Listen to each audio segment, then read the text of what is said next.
একজন ব্যক্তি আছেন যিনি আপনাকে স্ত্রী বলে দাবি করছেন এবং সেই ঘরে আপনার সন্তানও আছে, এইসব বিষয়ে দাবি করছেন সোশ্যাল মিডিয়াতে। তিনি কি আপনার স্বামী ছিলেন? জি জি, আমি বলছি আজ থেকে 8 থেকে 9 বছর আগের কথা এটা, যে আমাকে আমার মা অনেক ছোটবেলায় বিয়ে দেয়। তখন আমার 14 মানে 15 এরকম কিছু, মানে বিয়ের 6 মাস পরে আমার 15 বছর হয় এরকম। এই যে আমার মা আমাকে বিয়ে দিয়েছিল একজন লোকের সাথে, যাকে আমি কোনোভাবে কখনোই মানতে পারি নাই যে সে আমার হাজবেন্ড। তারা আমাকে সাফার করছে, এটা সত্য, তারা আমাকে সাফার করেছে, কারণ আমি যেহেতু ওখানে থাকতে চাইতাম না।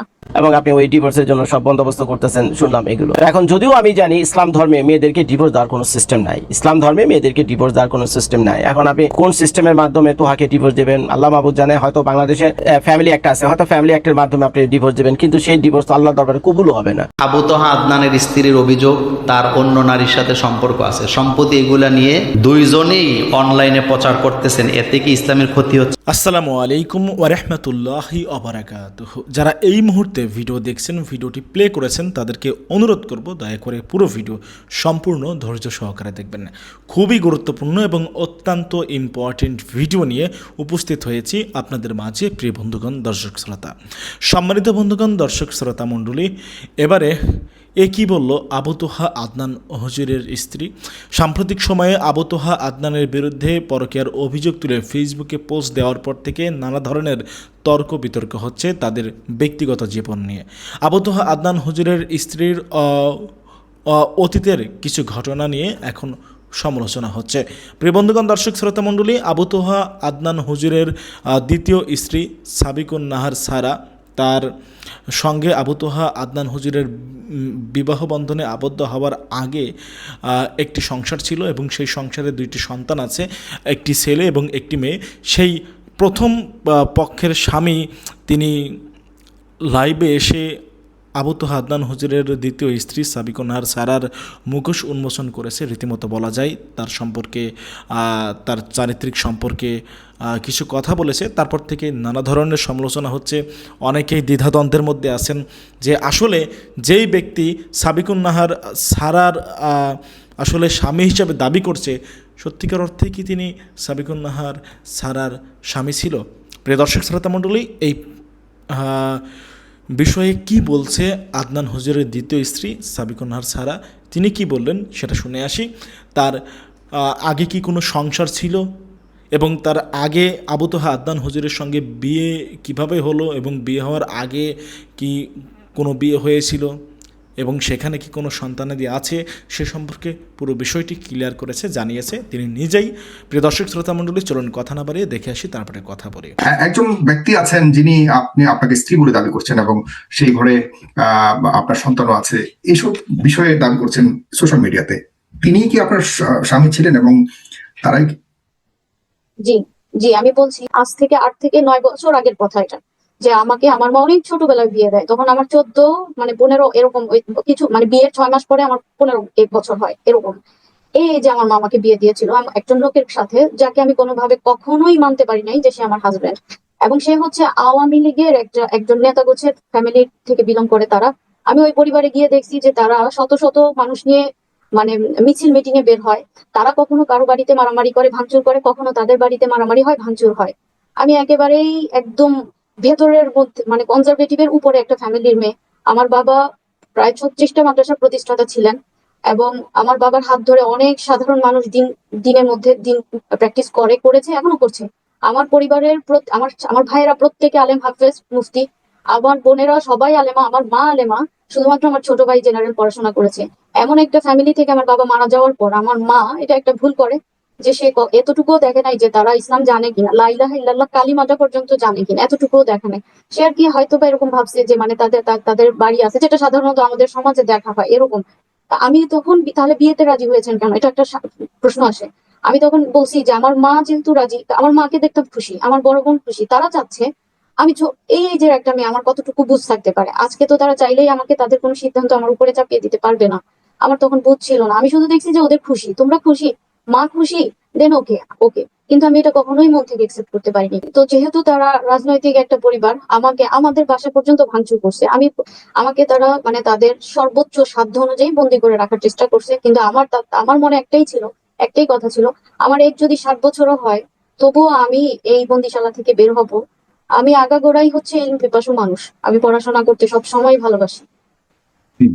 এবং আমার জন্য আমি এটাই বুঝি যে আমার জীবনে কিছু না থাক, কিতাব থাকলেই যথেষ্ট। তো আমি হুম। ডাক্তারকে এটা বলতাম, ওরা যদি রাজি হয়, আমাকে অনেক হুমকি দেওয়া হইতো, দিয়ে ওখানে রাখা হয়েছে। একটা লং টাইম আমার জীবনের ওখানে কেটে গিয়েছে।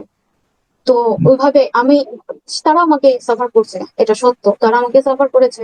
কারণ আমি যেহেতু ওখানে থাকতে চাইতাম না, কখনোই না। কারণ যাওয়ার পরে আরো স্পষ্ট হয়েছে বিষয়গুলো, যে তারা হানাহানি, মারামারি, কাটাকাটি, ঝগড়াঝাটি, চিল্লাচিল্লি, আমিও তাদের মতোই হয়ে গিয়েছিল। তো আমার আমার কোনোভাবেই এটা আমার সাথে আমার মতো আমি মানতেও পারিনি। আমি সবসময় এটা চাইতাম। তো হঠাৎ একটা সময় পরে তারাও হয়তো বিরক্ত হয়ে মেয়ে খুঁজে যে বিয়ে করার জন্য তার পরিবারের থেকে, তো একটা মেয়ে পায়। আমার সাথে ডিভোর্সের 6 মাস আগে ওই মেয়েটাকে তারা শনাক্ত করে দেন, তারা এগ্রি করে যে ওকে দেন, তাহলে এখন আমি যদি ডিভোর্স চাও দেন, তাহলে আমার একটা শর্ত, যে বেবিগুলো লিখে দিয়ে দিতে হবে, কোনোদিন দাবি করা যাবে। আমার মাথার মধ্যে এটা কাজ করতেছিল যে আমি তো এখান থেকে আসলে মুক্তি চাই, আল্লাহ যা তাকদিরে রাখছে হবে। আর ওকে ওকে করে আমি তাদের সব শর্ত মেনে আমি তারপরে ওখান থেকে বের হয়ে আসি।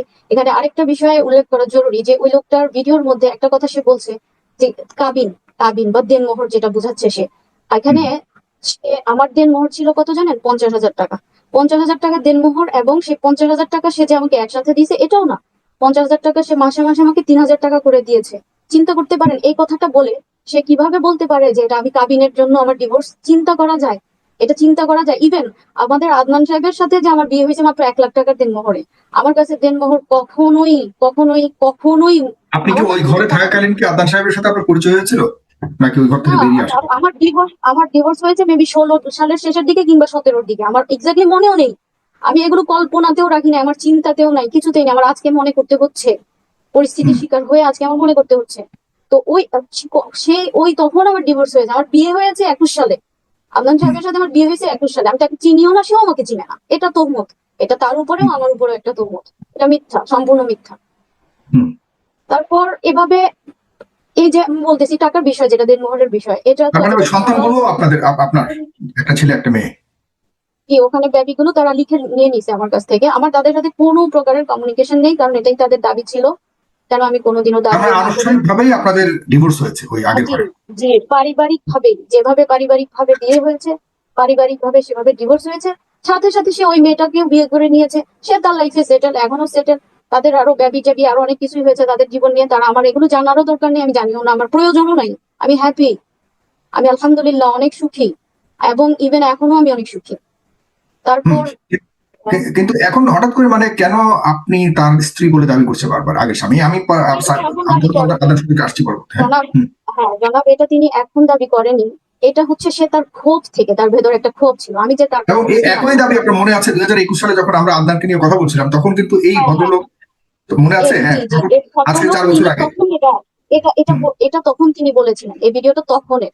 এটা এখন সে না, এখন বলে না। এখন আবার নতুন করে করেছে, এখন আবার নতুন করে মনে এখন করেছে। এখন নতুন করে হচ্ছে মানুষজন ওইটাকে আবার আবার আচ্ছা আচ্ছা আবার আচ্ছা, ভাইরাল তাহলে এটা করছে। নতুন না, এটা হ্যাঁ, পুরাতনটাই আবার নতুন করে ছাড়ছে। ও হ্যাঁ, আচ্ছা আগের আচ্ছা, বুঝতে ভিডিওটাই পেরেছি। তারা আবার ওই ভিডিওটাই অনলাইনে ছিল। এটা নিয়ে তো হুম। হুম। আমার কোনো মাথা ব্যথা নেই। আমি সত্য, আমাকে নিয়ে যারা হাজার মানুষ মিথ্যা বলুক, আমার কিচ্ছু যায় আসে না। কারণ হুম। আমি জানি আমি সত্য, আমার সাথে আল্লাহ আছে। 1 কোটি মানুষ, লাখো কোটি মানুষ, পুরো পৃথিবী এক জায়গায় থাকলেও আমি তো দুর্বল ইমানের অধিকারী না, আলহামদুলিল্লাহ। আমার সাথে আমি সত্য, এটা আমি জানি, এবং সেজন্য আমি সন্তুষ্ট। আর যারা মিথ্যাবাদী, তাদের সাথে পুরো পৃথিবীর সাপোর্ট থাকলেও তারা সন্তুষ্ট না, তারা ভেতর থেকে অস্থির, ভঙ্গুর। তাদের সাথে আল্লাহ নেই, তারা পারবে না। তারা দুনিয়ার মামলায় জিতে যাবে, কিন্তু আল্লাহর কাছে মামলায় জিততে পারবে না, কোশ্চিন কালেও না। তো যাই হোক, এই জন্য আমি সন্তুষ্ট, আমি হ্যাপি, আমার ভেতরে কোনো কষ্ট নাই, আলহামদুলিল্লাহ আলহামদুলিল্লাহ, কোনো কষ্ট নাই। ইভেন আমি আপনাদের গালি, এই যে লাখ লাখ মানুষের গালি খেয়েও আমি সন্তুষ্ট, এই জন্য কারণ আমাকে যে পেইন দেওয়া হয়েছে, ওই পেইনের তুলনায় এই গালিটা আমার কাছে কিছুই না। আমি সেই পেইন থেকে মুক্তি পেতে এই গালির পথটাকে আমি বেছে নিয়েছি। আমি কি জানি না যে আমি যদি কিছু বলি, তার যে জনপ্রিয়তা আছে কিংবা যে একটা সাড়া পড়বে, তখন আমার সারা হিস্ট্রি নিয়ে মানুষ ঘাটা শুরু করবে, যেগুলোর সাথে আমার কোনো তাল্লুক নেই। যা। বিশেষ করে যাদের আমার ব্যাপারে একটা কমন মানে অস্বস্তি বা খারাপ লাগা বা অভিযোগ কাজ করছে, যে আমি কেন বিষয়টা সামনে আনলাম, সত্য হলেও আমি কেন গোপন করলাম না, বা করাটা আমার জন্য উচিত ছিল, আমি কি সবর করি না, ইত্যাদি অনেক বিষয়ে তাদের একটু খারাপ লাগা আছে, যারা আবার বোন তাদের জন্য। আমি তাদেরকে একটা মাসালা ক্লিয়ার করে দিয়ে আমি দেন আমার আলোচনাটা শুরু করব। আল্লাহ রাব্বুল আলামিন সূরা নিসার 148 নম্বর আয়াতে বলছেন যে লা ইউহিব্বুল্লাহুল জাহরা বিসুই মিনাল কাওলি ইল্লা মান যুলিমা ওয়া কানা আল্লাহু সামিআন আলিমা। এই আয়াতের মধ্যে আল্লাহ রাব্বুল আলামিন বলছে যে নিশ্চয়ই মানে কোনো খারাপ কাজের প্রকাশ করা এটা আল্লাহ রাব্বুল আলামিন কখনোই পছন্দ করেন না। কিন্তু যার উপরে জুলুম করা হয়েছে সে ব্যতীত, তার মানে বোঝানো হচ্ছে এটা সে করতে পারে। এই আয়াতের ব্যাখ্যায় আল্লামা মুফতি শফি রাহিমাহুল্লাহ তার মারিফুল কোরআনে তিনি বলছেন একটা অংশে যে এই আয়াতে কারিমে অনেকগুলো ব্যাখ্যা আছে, তার মধ্যে একটা এটা বলছেন যে মাজলুম ব্যক্তি যদি অত্যাচারীর অত্যাচারের কাহিনীগুলো মানুষের কাছে প্রকাশ করে তবে তা শেকায়েত এবং হারাম বা মানে কি হারাম গীবতের অন্তর্ভুক্ত হবে না। এটা মাজলুম ব্যক্তি যদি শেকায়েত করে, প্রকাশ্যে করে, এটা হারাম গীবতের অন্তর্ভুক্ত হবে না। আর এটা ওই যে মুসলমান ভাইয়ের দোষ ত্রুটি গোপন করার এই আওতায় পড়বে না। তিনি এটা বলছেন, এটা তার ফতোয়া মুফতি শফি রহিমাহুল্লাহ। এবং তিনি বলছেন যে কারণ জালেম নিজেই মাজলুমকে অভিযোগ করার জন্য এখানে সুযোগ করে দিয়েছে এবং বাধ্য করেছে।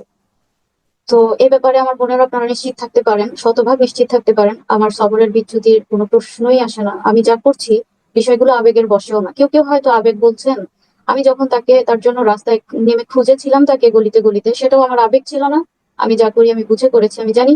ইভেন বিশেষ করে আমার এখন দুইটা বেবি, আমার গোছানো সংসার, এখনো আমি যা করছি তা আমার একটা শব্দ আবেগের না। আমি প্রতিটা বিষয় বুঝে শুনে দৃঢ়ভাবে আমি সিদ্ধান্ত নিয়ে দেন আমি করেছি এবং করছি।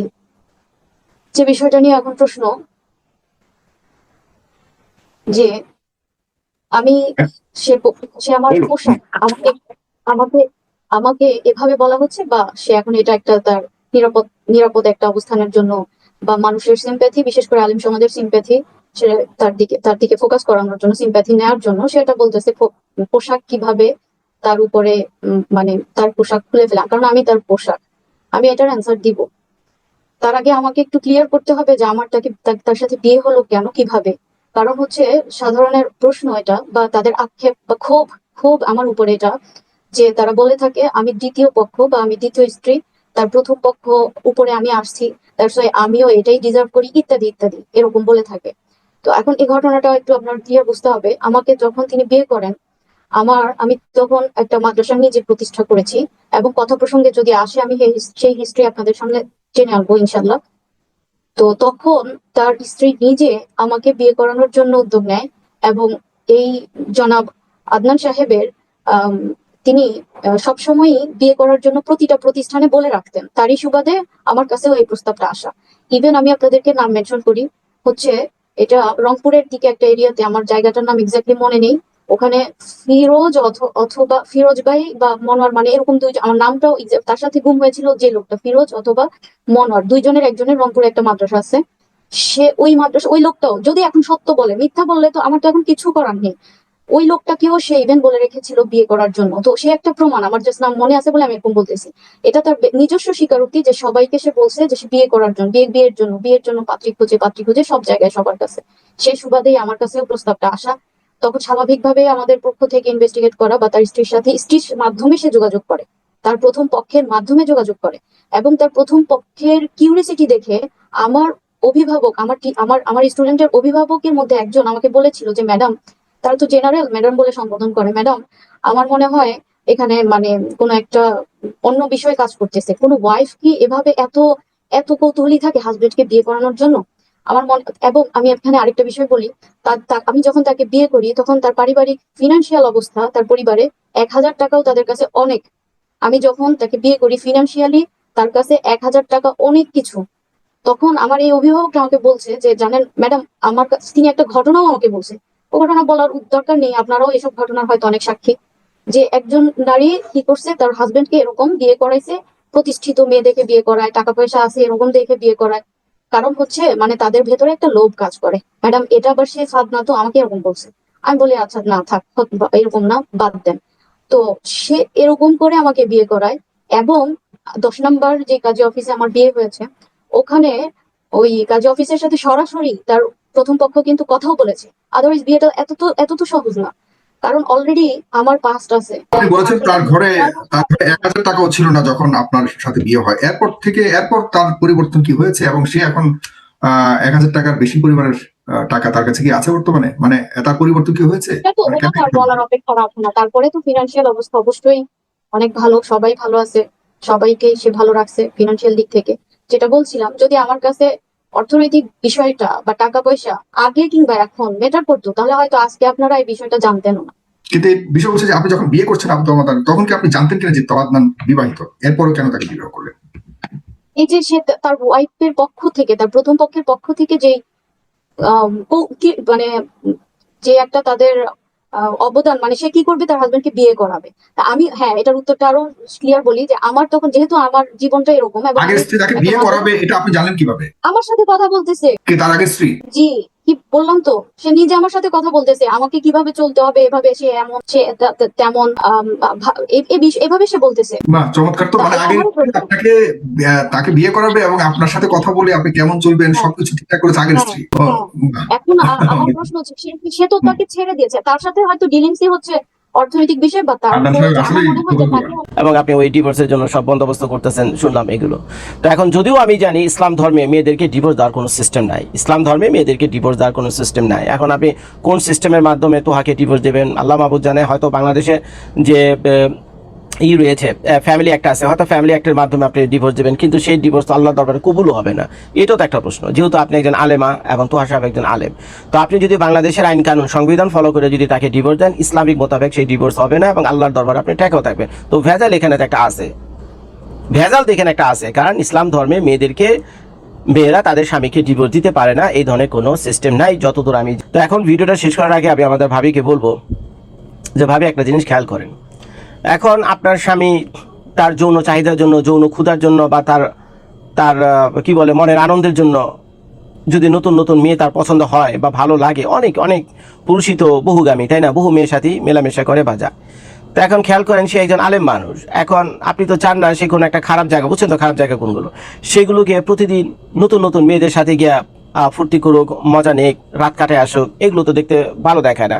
এখন ভাবি মনে একেবারে বুকে হাত দিয়ে বলেন তো, যদি এই কাজটা আপনার স্বামী করে, তোহা ভাইয়া যদি করে, প্রতিদিন নতুন নতুন জায়গায় গিয়ে নতুন নতুন মেয়েদের সাথে যে খারাপ খারাপ জায়গায় গিয়ে রাত কাটায় আসে, আপনার কাছে কেমন লাগবে? তারপরে আপনার কাছে এসে আপনার ঘরে আপনার বিছানায় আপনার সাথে শুইতে চাইবে, আপনার তো খুব কষ্ট লাগবে, লাগবে না? মামুনুল হক যখন হোটেলে গিয়ে ধরা পড়ে, ওই কোন একটা রুমে গিয়ে ধরা পড়ে, তখন তো দাঁড়িয়ে নিয়ে টানাটানি করছিল না মানুষ, কিল ঘুষি দিচ্ছিল না? সেগুলো তো আমরা লাইভ ভিডিওতে দেখেছি রে ভাই।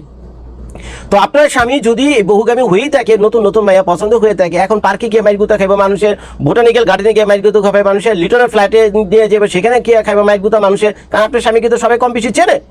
তারপরে গিয়া ওই হোটেলে নিয়ে যাবো মেয়েদেরকে, তখন মানুষ ধরপাকড় করবো, এই মামুনুল হকের মতো অবস্থা হইব, তখন কি কেমনটা লাগবে? তখন কেমনটা লাগবে আপনাদের? কষ্ট হইতো না আপনাদের? তো এর চেয়ে ভালো, স্বামী যেহেতু নতুন নতুন মেয়ে পছন্দ করে, আমি যদি রায় দিতাম, আমার কাছে যদি রায় চেতাম, আমি বলতাম ভাবি এগুলো নিয়ে মেডিটেটিতে কিচ্ছু যেতেন না, ওনার তো বিয়ে করার শখ, বিয়ে করার শখ মিটাই দেন, বাস বিয়ে করার শখ, তো শখ মিটাই দেন, একটা বিয়ে করতেন, 3 নম্বর বিয়ে, এটাও শখ মিটিয়ে আরেকটা বিয়ে দরকার, দেন আরেকটা বিয়ে করেন, তহা যদি খাইতে পারে আপনাদের সমস্যা কি? অন্তত ওইটা চাইতে তো ভালো।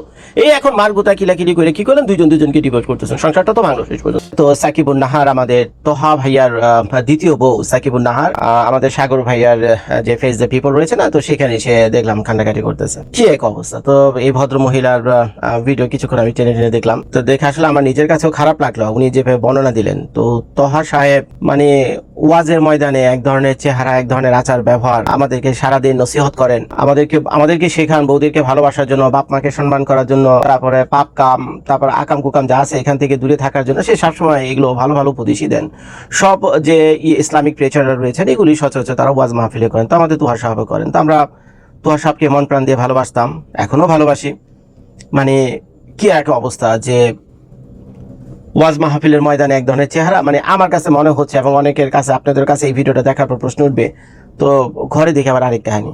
তো এই ভদ্র মহিলা মানে আমাদের ভাবি সাকিবুন নাহার যা কিছু বললেন, তো সেটা শুনে তো আমার হুশ উড় গেয়া, এ সোনকে বাদ মেরা হুশ উড় গেয়া। তো তাকে বলে এমন কোনো নির্যাতন নাই সে করছে, তাকে বোরকা ধরে টানাটানি করছে এবং দাও গুটি নিয়ে সারাদিন ঘোরাঘুরি করে ওনার সামনে, উনি রাত্রে ঘুমাতে পর্যন্ত পারেন না, নিরাপত্তাহীনতায় ভুগেন, এটা তো কঠিন অবস্থা। তারপর আরেকটা কথা খুব টাচি মনে হয়েছে আমাদের ভাবি, সেটা হলো তোহা সাহেব তার বোরকা ধরে টানাটানি করছে, বোরকা ধরে টেনে হিসড়ে তাকে 1 তলা থেকে 3 তলা পর্যন্ত উঠিয়ে নিয়ে গেছে, কোন এক বাড়িতে সম্ভবত তারা ভাড়া থাকতো। তো ভদ্রমহিলা বলতেছে যে আসলে আমাকে না করুক, কিন্তু এই বোরকাটা তো একটা ইসলামিক লেবাস, এই বোরকাটাতে একটা ইসলামিক লেবাস, অন্তত বোরকাটার প্রতি একটু মর্যাদা করতো, সম্মান করতো, কিন্তু তারপর আমাকে করেনি। তার সারা শরীরে মার ধরে চিহ্ন রয়েছে, অন্য আরেকটা ভিডিওতে সে দেখিয়েছে আপনাদেরকে। তো ভাই এগুলো কেমনে কি? তো এই আমাদের ভাবির কথা শুনলে তো মনে হয় যে বড় একটা ক্রিমিনাল, এই তোহা সাহেব বড় একটা ক্রিমিনাল। এখন তোহা সাহেব এখনো কোনো মিডিয়ার মুখোমুখি আসেনি, তো সাগর ভাইকে বলবো তো ভাই একতরফা নিউজ যদি করেন তাহলে তো ভাই বিরাট বিপদ। একতরফা নিউজ যদি করেন তাহলে তো বিরাট বিপদ, কারণ এই আবু তোহার স্ত্রী সাবিকুন নাহার আমাদের ভাবির এই ভিডিও দেখার পর এই তোহা ভাইয়ার যে ফ্যান ফলোয়ার্স রয়েছেন তাদের মন ভেঙে যাবে, তো কোনো সন্দেহ নেই, তাদের মন ভেঙে যাবে, তো কোনো সন্দেহ নেই। কেন এমন কোনো অত্যাচার নির্যাতন উনি করেনি তার ওয়াইফের প্রতি, যেটা মানে মুখে বলার মতো না। উনি সারাটা ভিডিও শুধু কান্নাকাটি করলো, যে কাউকে টাচ করে যাবে। তো আমি সাগর ভাইকে অনুরোধ করবো, ভাই এই ধরনের একতরফা নিউজ যদি দেখান তো ভাই বিরাট বিপদ। তো আপনি চেষ্টা করেন 2-4 দিনের ভিতরেই যাতে আমাদের তোহা ভাইয়াকেও আপনার এই ইসে নিয়ে স্টুডিওতে নিয়ে আসেন আয়না, তারপরে তার কি বলার আছে সেটাও আমরা শুনতে চাই। কারণ এক পক্ষের কথা শুনে যদি ডিসিশন নিতে আল্লাহ নারাজ হয়ে যাবে, কারণ তারও তো বলার কিছু আছে, তারও তো বলার কিছু থাকতে পারে। এখন অনেকে হয়তো বলবেন আপনার জজ ভাই এর আগেও তো 2টা বিয়ে হয়েছে, 2টা বড় বড় বাচ্চা আছে, তো এটা রেখে সে তোহাকে বিয়ে করছে, তো এখন ঘরে এত অশান্তি কি কারণে? এখন অশান্তি এখন তার ওয়াইফের কারণে, দ্বিতীয় বউর কারণে তোহা ভাইয়ার, নাকি তোহা ভাইয়ের চরিত্রের কারণে, সেটাও একটা প্রশ্ন। তো এখন আমার কাছে যেটা মনে হচ্ছে প্রথম যে ভুলটা হয়েছে তোহা সাহেব একজন নামি দামি মানুষ, তো ওনার যে সমস্যাটা হয়েছে, উনি যদি প্রেম প্রীতি করে আবার একটা বিয়ে করার চেষ্টা করে, 3 নম্বর বিয়ে যেটা, তো সেটা আপনারা চাইলে একটু ঘরোয়াভাবে মিটমাট করে নিতে পারতেন, কিন্তু ফেসবুক ইউটিউবে এসে এটা দিয়া বেচারা তো আপনি একেবারে নাজেহাল করে ফেলছেন। এইগুলো একটা কারণ। দ্বিতীয় কারণ হলো হয়তো আপনি এমন কোনো কিছু করছেন তোহা সাহেবকে যে তোহা সাহেব শেষ পর্যন্ত আপনার গায়ে হাত তুলতে বাধ্য হয়েছে। তো স্বামীদের কথার অবাধ্য গেলেই বউদেরকে 2-1টা চড় থাপ্পড়, এটা খুব ন্যাচারাল। তো বাংলাদেশে যে ভাবির আমার ভিডিওটা দেখছেন স্বামীর হাতে চড় থাপ্পড় খাননি, আমার মনে হয় না এমন কোনো ভাবি আছে। হয়তো শর্মে বলবেন না, কিন্তু মনে মনে স্বীকার করবেন যে জজ ভাই কথাটা ঠিকই বলছে। আমার যে আমি রাগ করে হইলো, গুসা করে হইলো, কোনো সময় 2-1টা চড় থাপ্পড় তো দিছি, আমার জোর একটা ধমক তো দিছি। তো এখন এমন হয়তো কাহিনী করছে আমাদের এই সাবিকুন নাহার ভাবি এই আমাদের তোহা ভাইয়ের সাথে, যে ফলে তোহা সাহেব এতটা অ্যাগ্রেসিভ হয়ে গেছে, এতটা ভায়োলেন্ট হয়ে গেছে আমাদের ভাবির প্রতি। নাইলে তার কি দরকার পড়ছে 3 তলা পর্যন্ত আমাদের ভাবিকে বুরকা দইরা টাইনা হিসড়ে তোলা, তারপরে বুটি টুটি যা কিছু আছে ঘরে এগুলো নিয়ে তার আশেপাশে ঘোরাঘুরি করে, এগুলো তো কোনো প্রয়োজন দেখি না। আর তোহা সাহেবকে তো পাগল বলে মনে হয় না। তো এগুলো একটা কাহিনী, এগুলো তোহা সাহেব ভালো বলতে পারবে যে তার স্ত্রী আসলে কি করছিল। আবার আরেকটা কাহিনী হতে পারে, যে ভদ্রমহিলা কিনা আগে পরপর 2টা বিয়ে হয়েছে, তারপর সেই ঘর সংসার ভেঙে আরেকজনের কাছে বিয়ে বসছে, তোহা সাহেবের কাছে বিয়ে বসেছেন, তো সেই মেয়ে এখন তোহার চাইতেও যদি আরো ভালো একজন ছেলে পায় বা সুপুরুষ পায়, তাহলে তার প্রতি যে আকৃষ্ট হবে না, সেটাও তো আমরা উড়িয়ে দিতে পারি না, পারি কি? সেটাও পাই না। আবু তোহা আদনানের স্ত্রীর অভিযোগ তার অন্য নারীর সাথে সম্পর্ক আছে, সম্পত্তি এগুলা নিয়ে 2 জনেই অনলাইনে প্রচার করতেছেন, এতে কি ইসলামের ক্ষতি হচ্ছে? প্রথম কথা হচ্ছে, আমরা আবু তোহা আদনানের স্ত্রীর বিরুদ্ধেও বলবো না, আবু তোহা আদনানের বিরুদ্ধেও বলবো না। আমরা আবু তোহা আদনানের স্ত্রীর পক্ষেও বলবো না, আবু তোহা আদনানের পক্ষেও বলবো না, কারণ তারা 2 জনেই কসম করে কথা বলছে। এই বিষয়টা আমরা কার হাতে ছেড়ে দিলাম? মূল বিষয়টা হলো তাদের এটা সামাজিক যোগাযোগ মাধ্যমে আনাটা কি ছিল? ভুল ছিল। কিন্তু আবু তোহা আদনানকে আমি ভাই হিসাবে একটা পরামর্শ দিব, ভাইরে তোমার স্ত্রী যত খারাপ হোক, তুমি যখন গুম হয়েছিলা, সে যে ভূমিকাটা রাখছিল, বাংলাদেশে এই ধরনের নারী কম আছে। কথা কি ঠিক? 2 নম্বর বিষয় হচ্ছে, তোমরা 2 জন কিন্তু সংসার করছো, তোমাদের 2টা বাচ্চা আছে। আমি ভাই হিসাবে বলবো, সংসারটা ভেঙে যাক এটা চাই না। খারাপ মানুষকে নিয়ে চলতে পারাটাও ভালো, বা সবচেয়ে ভালো তো সে যে খারাপ নিয়ে চলতে পারে, ভালোর সাথে তো সবাই চলতে পারে। সেজন্য 2টা বাচ্চা আছে, তুমি তোমার বাচ্চাদেরকে গাড়ি বাড়ি সব দিতে পারবা, কিন্তু এই বাচ্চাগুলাকে মা কখনো দিতে পারবা না, মায়ের আদর দিতে পারবা না। আরেকটা কথা আমাদের বাংলাদেশে ভাষায় বলে, 1 গাছের ছাল, কথা কোন লাগে, 1 গাছের ছাল। সুতরাং এই বাচ্চাগুলোর জন্য এই মেয়েটাই তোমার লাগবে, এই বাচ্চাগুলোর জন্য। সেজন্য আমি নিজেও ফেসবুকে একটা পরামর্শ দিয়েছি, অন্তত বাচ্চাদের দিকে তাকাইয়া তাদের সংসারটা কি টিকে থাকে। আরেকটা মজার কথা বলি, 2 জনেই কিন্তু খুব জ্ঞানী, আপনারা জানেন কিনা জানি না, 2 জনেই কিন্তু জ্ঞানী, 2 জনেই কিন্তু শিক্ষক শিক্ষিকা। আবু তোহা আদনানের স্ত্রীর হাজার ছাত্রী আছে সারা বাংলাদেশে, তারা অনলাইনে মেয়েদেরকে পড়ায়, কোরআন পড়ায়, হাদিস পড়ায়। এবং যেই মহিলাকে আপনি গালি দিচ্ছেন, এই মহিলা ইসলামী আলোচনা এত সুন্দর। আমাকে একজন বললেন, আমার খুব কাছের মানুষ, যে উনি যখন আলোচনা করে কোরআন হাদিস দিয়ে অনর্গল কথা বলতে পারে, এই হচ্ছে আবু তোহা আদনানের স্ত্রী। হতে পারে তারা 1-2টা সাইড খারাপ থাকতেও পারে, আল্লাহু আলাম, এই ব্যাপারে আমরা জানি না, কিন্তু তার গুণও কি আছে। তা আমি আপনি তাকে গালি দেবো কেন?